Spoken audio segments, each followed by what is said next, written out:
¿Qué dice en la agenda con lo que no estás de acuerdo, por ejemplo? Bueno, dice, por ejemplo, que se tiene que aplicar todo lo que se ha convenido en la Conferencia Internacional de Población y Desarrollo del Cairo de 1994, que fue una conferencia en la que la ONU le pidió a los estados, a todos los estados del mundo, que legalizaran una gama completa de métodos de planificación de la familia y métodos de salud sexual y reproductiva que incluyen interrupción voluntaria del embarazo, como ellos le llaman al aborto. ¡Oh, qué interesante! ¿En serio? No. Interrupción voluntaria del embarazo, una forma más suave de mencionar un aborto. Pero no hay nada nuevo en eso. Hoy vamos a ver, como siempre, la incongruencia del movimiento progre. Te recomiendo que te pongas cómodo y si deseas suscribirte, hazlo ahora, porque esto empieza ya mismo. Que la ONU le pidió a los estados, a todos los estados del mundo, que legalizaran una gama completa de métodos de planificación de la familia y métodos de salud sexual y reproductiva que incluyen interrupción voluntaria del embarazo, como ellos le llaman al aborto, a más tardar para el año 2015. Esto fue del año 1994. Ahora, Agenda 2030 retoma eso, habiendo visto que muchos estados no tienen aborto legal, e implementa la idea de que tenemos que cumplimentar eso cuanto antes. ¿Por qué hay que cumplimentarlo? Eso sí se sabe, por ejemplo. Se sabe porque en esas mismas conferencias de población y desarrollo, la ONU ha venido agitando la tesis de que el mundo está superpoblado. ¡El fin se acerca! Si el mundo está superpoblado, lo más sensato es poner todas energías en educar sobre sexualidad responsable y dar las herramientas para aplicarlo. Es más práctico, con menos riesgo y más económico. Pero por supuesto, hay que apoyar a las progres. ¡Horrible! La idea de que hay una reproducción descontrolada del ser humano en el planeta. No solamente es eso, se evitan muertes, se evitan abortos clandestinos, ¿no? Y se incluye el derecho de la mujer a decidir sobre su propio cuerpo, ¿no? Bueno, a ver, vamos a ir por partes. Yo no creo que nadie tenga el derecho a elegir su cuerpo, a elegir cómo usar su cuerpo cuando esa utilización del cuerpo implica la vulneración del derecho de otro cuerpo. Usted no aprende, ¿verdad? Aunque sea impresionante, seguimos explicando que tener derecho sobre tu cuerpo no te da derecho a quitarle la vida a otro. Pero más impresionante aún es que todavía no se entienda. Cuando hablamos del derecho de la mujer a disponer de su cuerpo, podemos hablar legítimamente de que la mujer se vista como quiera, se corte el pelo como quiera, se ponga un tatuaje como quiera, pero cuando hablamos de aborto, estamos hablando de utilizar el propio cuerpo para quitarle la vida a otro cuerpo, que es el cuerpo que está en su vientre. Entonces, ahí hay una contradicción de derechos. ¿Lo entiende? Lo entiende, lo entiende. Lo entiende. Lo entiende. Gracias a Dios lo entiende. Con ellos, todo es una contradicción, de hecho. Pero todavía sigue sin entenderse y ya vamos a evidenciarlo. Contradicción de derechos entre el derecho a vivir... muy polémico, muy controvertido, sí, claro, en donde pues las opiniones están muy divididas. Sí, ¿no? pero yo soy feminista, sí, y yo sí creo que la mujer tiene el derecho de decidir sobre su propio cuerpo. Bueno, yo creo que lo tiene en la medida en que no vulnere el derecho a vivir de otro ser humano. Y donde ya no hay discusión de opinión, ya no está discutido cuándo empieza la vida humana. Eso incluso hasta filósofos pro aborto, de los más radicales además, como Peter Singer, ya lo han dicho con toda claridad. Miren, no partamos de la idea de que no sabemos cuándo empieza la vida humana, porque la ciencia más moderna ya ha mostrado que la vida humana empieza desde el momento de la concepción. Esto no es divertido. ¿Ves esto? Esto es ciencia. ¿Vieron? Ella sigue pensando igual, y esto que Laje acaba de explicar, tampoco lo vas a entender, así se lo expliquen 1.000.000 de veces. No podría vivir fuera del cuerpo de la mujer. Bueno, cada vez puede vivir fuera del cuerpo de la mujer más tempranamente. Sí, por ejemplo, ya hay en Colombia abortos legalizados hasta los 6 meses de gestación. Y para la OMS, curiosamente, que es además una organización abortista, para la OMS ya antes de los 6 meses incluso el feto humano con la tecnología actual es autónomo o puede ser autónomo, puede continuar con su vida de manera extrauterina. Con lo cual, bueno, incluso en Estados Unidos hay estados donde el aborto se lleva hasta los 9 meses de gestación. Son pocos.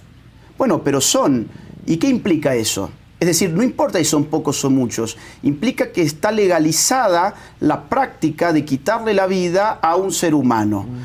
¿Y ya? Son pocos, o sea que no importa si se le quita la vida a 1, 3 o 5 bebés de 9 meses de gestación. Por estas cosas es que es imposible respetar este movimiento. Aparte, la ligereza con la que lo dice la señora es impresionante. Querías regresar al tema, el Sí. feminismo, por ejemplo, y el movimiento feminista. ¿Qué me dices de esto, más allá del aborto? No, está bien. Mira, el movimiento. A ver, en primer lugar habría que definir qué es el movimiento feminista. Vos recién me dijiste, bueno, yo soy feminista. ¿Qué entenderías vos por eso, por ejemplo? Yo no pertenezco a ningún grupo feminista, pero defiendo pues los derechos de la mujer que antes no eran ni siquiera reconocidos, por ejemplo, ¿no? Sí. Y que hoy en día en algunos lugares siguen sin ser reconocidos. Sí, ¿como cuáles, por ejemplo? A una vida libre de violencia, Claro. a una vida igualitaria, Bien, pero... igualdad en oportunidades. Ok, etcétera. pero esos derechos ya están legislados. En todo Occidente esos derechos están legislados. Una vida libre de violencia. Yo estoy totalmente de acuerdo. A ver, tiene que haber un sistema jurídico que proteja a la mujer, por ejemplo, de un marido golpeador. O de un novio golpeador, lo que fuere. O de un jefe violentador. Exacto. ¿no? Exacto. Ahora, ¿qué ocurre? ¿Hay maridos golpeadores? Sí. Y los hay cada vez más. Y ahí viene la pregunta.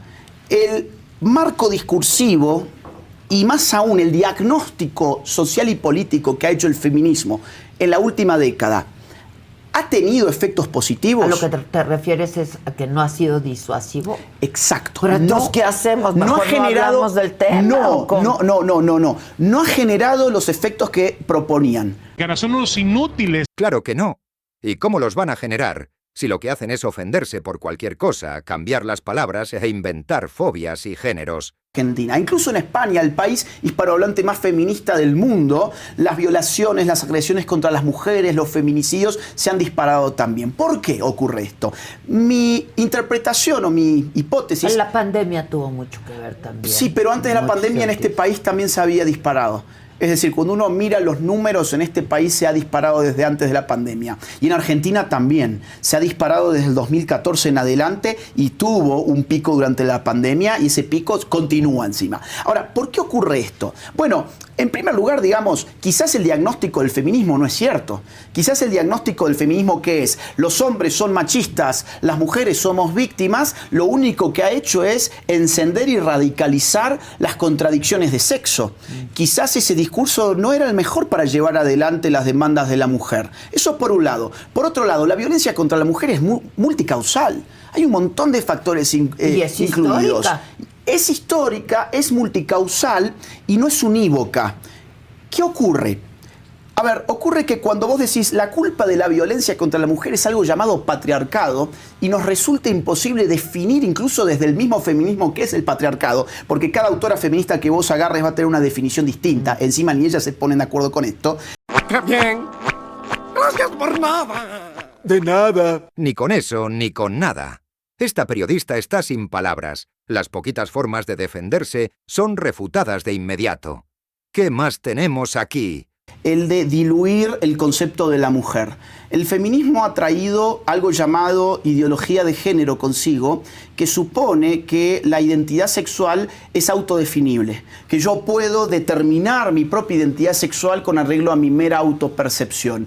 Si eso es así, la idea de mujer queda totalmente diluida porque no solo vos podés ser una mujer, sino que yo puedo ser tan mujer como vos simplemente afirmándolo. Esto que parece Pues simplemente banal, queriéndolo. sí, pero el querer no es igual que lo real.